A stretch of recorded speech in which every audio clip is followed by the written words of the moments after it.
Good morning, students. Today, in our social science class, we are going to continue our chapter 4 The Mughal Empire. Till now, you have seen how the Mughal dynasty established in our country and how they started ruling our subcontinent. Its first Mughal empire emperor was Babur, who ruled from 1526 to 1530. He defeated Ibrahim Lodi and his Afghan supporter at Panipat. He also defeated Ran, Rana Sanga in 1527, the Rajput ruler and alliance of Kannauj, and in 1528 he defeated the Rajputs at Chanderi, established control over Agra and Delhi before his death. After Babur came Humayun, who ruled from 1530 to 1540 and 1555 to 1556. Humayun divided his inheritance according to the will of his father. His sons were each given a provinces. After Humayun came Akbar.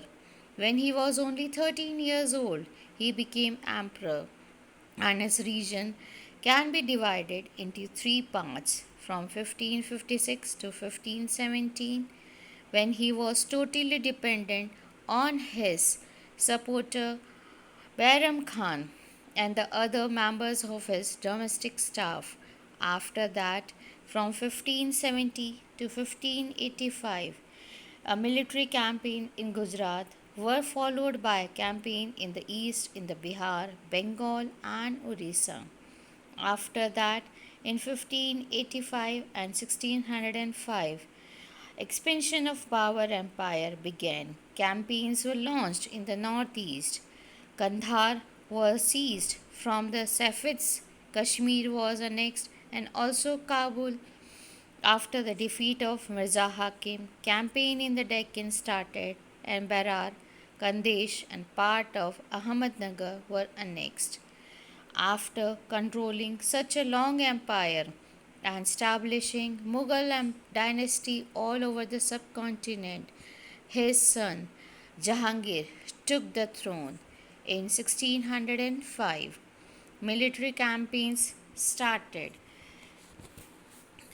Jahangir, who was also known as Nuruddin Muhammad Salim, known by his imperial name, Jahangir was born on 30th August 1569, was the fourth Mughal emperor who ruled from 1605 until his death in 1627. Jahangir was the eldest surviving son of Mughal Emperor Akbar and was declared successor to his father from an early age. Jahangir was married to Nur Shah Begum, a princess from Amir, who killed herself in 1605 out of shame at a rebellion of her son, Prince Khusro. Military campaigns started by Akbar continued in the Jahangirism too. The Sisodia rulers of Mewar, Amir Singh, accepted Mughal services. Less successful campaign against the Sikhs, Ahoms, and Ahmednagar followed. Prince Khurram, the future emperor of Shahjahan, rebelled in the last year of his reign. That means Prince Khurram, he went against his father. The efforts of Nur Jahan, Jahangir's wife, to manorize him were unsuccessful, and that's why she committed suicide. She killed herself. Celebrations at the succession of Jahangir in 1600, when Akbar was always away from capital.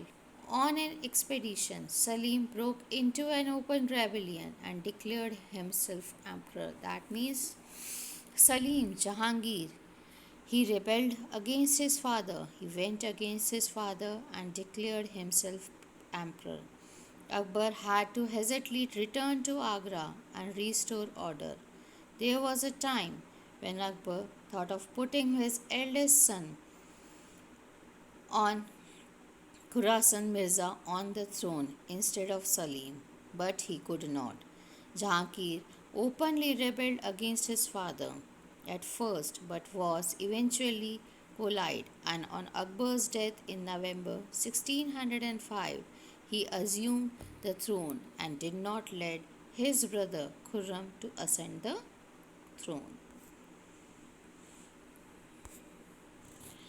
Now here children, this is the picture of Noor Jahan, Noor un Nisa or Noor Jahan occupied an important place in the history of Jahangir.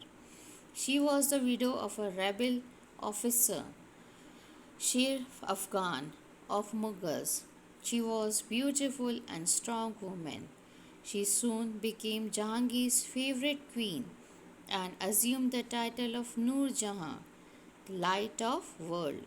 Noor Jahan herself came to exercise considerable influence over her husband. That means she had control on her husband, and Jahangir is said to have relied heavily on her advice.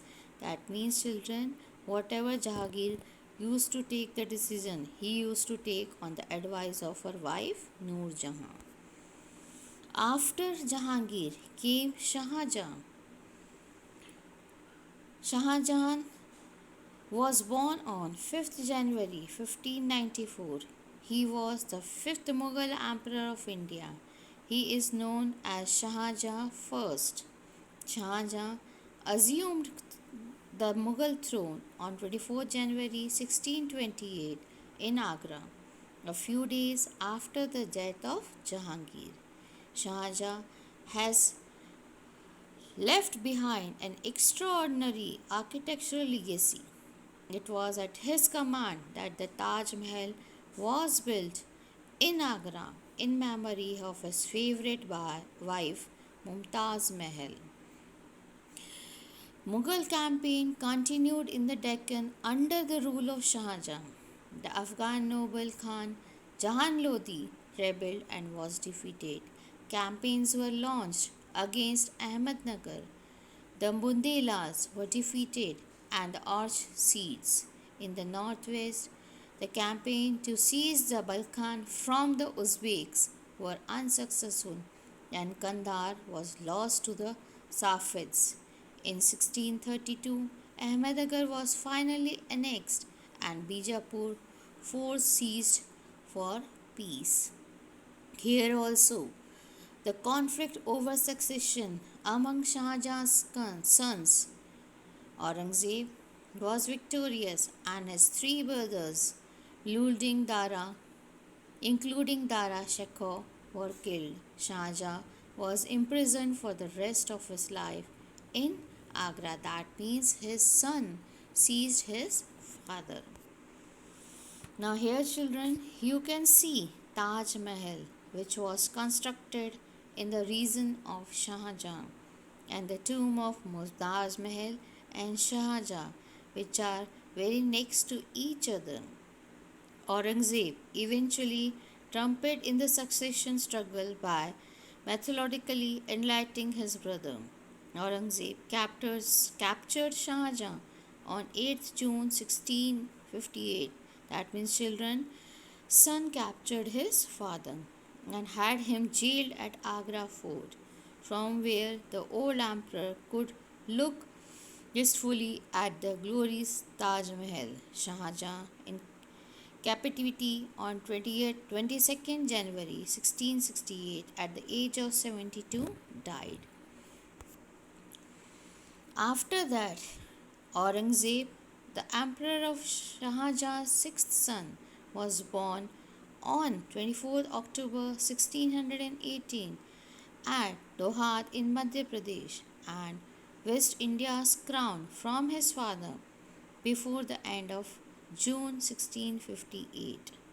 After defeating his brother Prince Dara Shikoh armies, he captured the throne.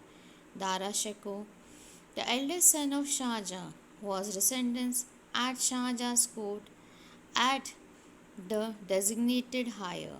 That means already Shah Jahan had declared in his court that his eldest son Dara Shikoh will become the next emperor, but Aurangzeb trickfully captured the throne.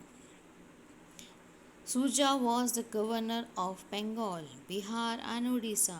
Aurangzeb governed the Deccan, Murad, and the Murad was governor of the Gujarat and Malwa. Here, children, Suja and Murad were the governors and the obedient full officers of the Aurangzeb.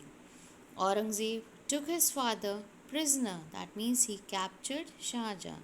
Suja's army was routed in the battle, and Murad was lured in a false agreement and then taken prisoner. Dara eventually collected together another force, suffered defeat as before, and once again he fled. But soon he was betrayed by one of his allies and handed over his brother. Now, children, here you can see Aurangzeb seated on the peacock throne. A painting from circa 1637 shows the brother left to right, Shah Suja, Aurangzeb in the middle, and Murad Baksh in their very younger age. After Aurangzeb came Bahadur Shah Zafar. Second, Mirza Up Zafar Sirajuddin Muhammad Bahadur. Shah Zafar, also known as Bahadur Shah Zafar, was born on October 24, 1775 at Delhi. Bahadur Shah Zafar was the last Mughal emperor and a member of the Timurid dynasty. He was the son of Akbar II and Lal Bai, a Hindu Rajput. He became the Mughal emperor when his father died on 28 September 1837. Following his involvement in the Indian Rebellion in 1857, the Britishers tried and then exiled him from Delhi and sent him to Rangoon at British controlled Burma. He died on November 7, 1862 AD, Rangoon, British India. That means at this time, children, India was taken over by Britishers and their control was totally on India. Hope, children, you have understood this much about the Mughal Empire and the emperors who one by one took over our country and established the large and great, strongest, powerful Mughal Empire in our country. Thank you.